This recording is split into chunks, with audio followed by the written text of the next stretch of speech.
Kwa majina naitwa Dr. Sheidai Salim, ni daktari bingwa wa usingizi, pasuzi na ganzi salama kutoka katika hospitali ya mkoa wa Manyara.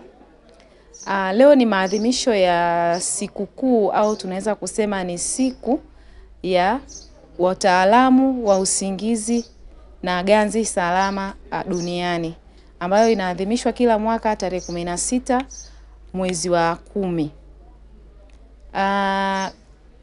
Kuna wengi wanauliza anesthesia ni nini, kwa sababu kwa kitaalamu au kwa lugha za kigeni tunaita anesthesia, lakini kwa Kiswahili tunasema usingizi pasuzi na ganzi salama. Anesthesia ni ile huduma anayopewa mgonjwa kabla ya operation, ndani ya chumba cha upasuaji pamoja na baada ya kutoka katika chumba cha upasuaji. Hiyo ndio anesthesia, ambayo inakuwa imejumuisha dawa za usingizi na ganzi pamoja na dawa za maumivu. Kuna aina mbalimbali za anesthesia, ambayo ya kwanza kwa kitaalamu tunaita general anesthesia. General anesthesia ni ile hali ambayo mgonjwa anapewa usingizi, unakuwa haujitambui na unakuwa hauwezi kupumua. Tunakuwa katika uangalizi ambapo inakuwa kwenye mashine ya upumuaji na sisi tunakuwa tunakuangalia. Hiyo ni ganzi ya kwanza, ambayo unalala, ndio maana tunaita usingizi. Aina ya pili mtaani wanaita nusu kaputi au spinal anesthesia, ambayo ndio ile ambayo anapewa ganzi sehemu moja ya mwili tu, labda sehemu ya chini. Kwa mfano wanaofanywa upasuaji wa kutoa watoto au cesarean section, wanaofanywa operation zote zinazohusu kuanzia kwenye kitovu kushuka miguuni, ndio wanapewa hiyo spinal anesthesia. Aina nyingine inaitwa regional anesthesia. Regional anesthesia ni ile hali ambayo unapewa ganzi katika sehemu pekee tu utakayokuwa unafanywa upasuaji. Labda kama ni mkono, inakuwa mkono peke yake ndio unaopewa ganzi, lakini mgonjwa unakuwa macho. Unaona kila kitu kinachoendelea wakati wote wa upasuaji. Aina nyingine ni tunaita sedation. Kidogo Kiswahili nashindwa kusema sedation ni nini. Sedation inataka kufanana na ile general anesthesia, lakini hii anakuwa amepewa usingizi kidogo tu. Kwa pale mgonjwa anakuwa amelala, lakini kuna vitu ambavyo anakuwa anasikia, ijapokuwa akija kuamka hawezi kukumbuka kitu hata kimoja.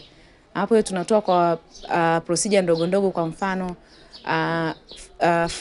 foreign body remove, especially kwa watoto unakuta hapa kuna kitu kaeka kwenye masikio, kwenye pua, hiyo ndo tunatoa sedation. Aina nyingine ya anesthesia, kuna kitu tunaita local anesthesia, ambayo local anesthesia ni mtu anachomwa ganzi kwenye kaeneo. Kwa mfano mtu labda anatolewa jipu, anatolewa kwa kauvimbe kwenye mkono, inachomwa ile sehemu tu yenye lile tatizo, panachomwa ganzi, mgonjwa anakuwa asikii maumivu na ile sehemu inatibiwa. Kama nilivyosema mwanzo kwamba tunasema ni usingizi pasuzi na ganzi salama. Ni salama ndio kwa wote, watoto na wazee, na ndio maana kunakuwa na mtaalamu. Anesthesia haitakuwa salama pale ambapo kutakuwa hakuna mtaalamu ambaye amekuwa trained kwa ajili ya kutoa ganzi na usingizi, kwa sababu hataweza kumonitor mgonjwa, kwa sababu ukitokea mabadiliko yoyote yule mtaalamu anapaswa kuyafanya. Lakini kama utakuwa hamna mtaalamu wa kuweza kumonitor mgonjwa, inaweza kuleta madhara. Kuna madhara yoyote kwa mtu mwenye kisukari au mtu mwenye shinikizo la damu kupewa anesthesia au kupewa ganzi na usingizi. Na ndio maana mwanzo nimesema kwamba ni huduma anayopewa kabla, ndani ya chumba cha operation na baada ya operation. Kwa hiyo kwa mtu mwenye shinikizo la damu au ana kisukari, ndio maana kabla ya operation lazima huyo mgonjwa apitie katika kliniki ya ganzi na usingizi, tumuangalie, tuone pressure zake zikoje, na tuone je ataweza kustahimili dawa zetu za usingizi. Kwa hiyo kuna kiwango cha pressure ambacho mgonjwa akiwa nacho hatuwezi kwenda kumpa dawa ya usingizi, tutasubiri mpaka pressure yake ikae sawa. Vivyo hivyo kwa wagonjwa wa kisukari pia. Kuna kiwango cha sukari kinatufanya hatuwezi kumpa, si salama kwa kumpa mgonjwa dawa ya usingizi au ganzi. Tutasubiri mpaka sukari yake ikae vizuri ndio tuweze kumpa usingizi na ganzi. Mgonjwa anapokuwa kwenye anesthesia ambayo tumesema na ganzi, especially ile anesthesia ya kulala usingizi, huwa tunampa na dawa ya maumivu. Usipompa dawa ya maumivu, mgonjwa yule japokuwa anakuwa usingizini, anasikia maumivu. Na utajuaje mgonjwa anasikia maumivu na wakati kalala? Huwa tunajua mgonjwa anasikia maumivu wakati kalala kwa sababu utamwona mgonjwa anatoa machozi na wakati kalala.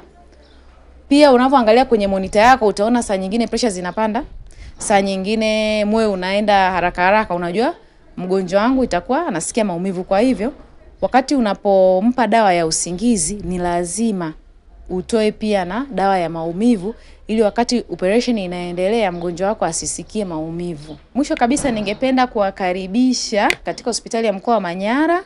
Kuna huduma nzuri, utapata ganzi na usingizi salama, utapata na upasuaji wako kama ni unafanywa operation, na operation yako itaenda salama bila shida yoyote na utapona.